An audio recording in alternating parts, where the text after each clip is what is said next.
मान्छेहरूले आजभोलि बालेन सरकारले पैसा लएर जान के अरे पैसा लएर जान दिएन, बोर्डरबाट धेरै सामान लएर जान दिएन, अनि भन्सार तिर्नु पर्यो भन्सार तिर्नु पर्यो।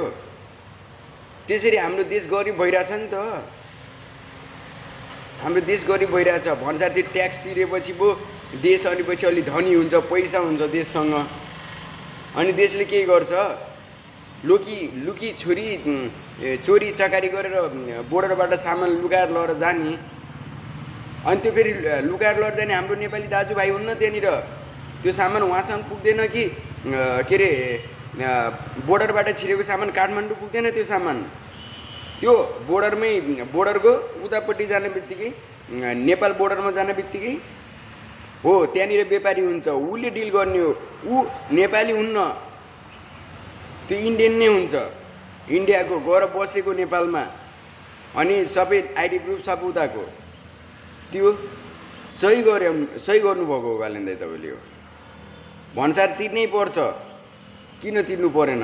तिर्नै पर्छ भन्सार। 100 रुपियाँको होस् या 10 रुपियाँको होस्, भन्सार तिर्नै पर्छ। हक लाग्छ जनताले भन्सार तिर्नुपर्ने।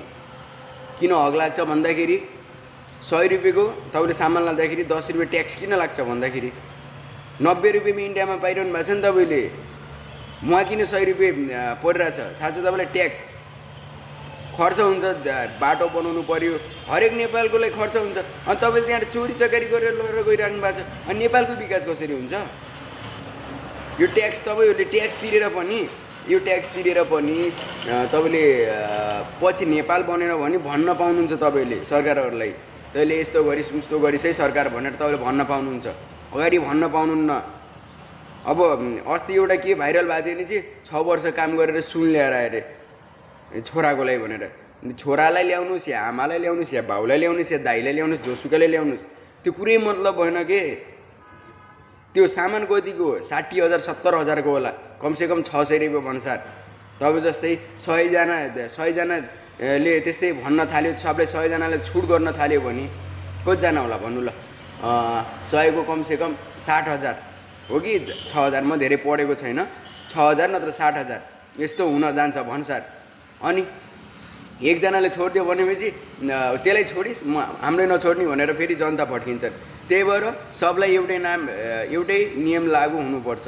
किन भन्दा पनि देश बन्नु छ भने यो हाम्रो बालेन सरकारले, सुदन दाईहरूले, बालेन दाईले देश खान खोजेको होइन, देश बचाउन खोजेको भनिन्छ यसलाई।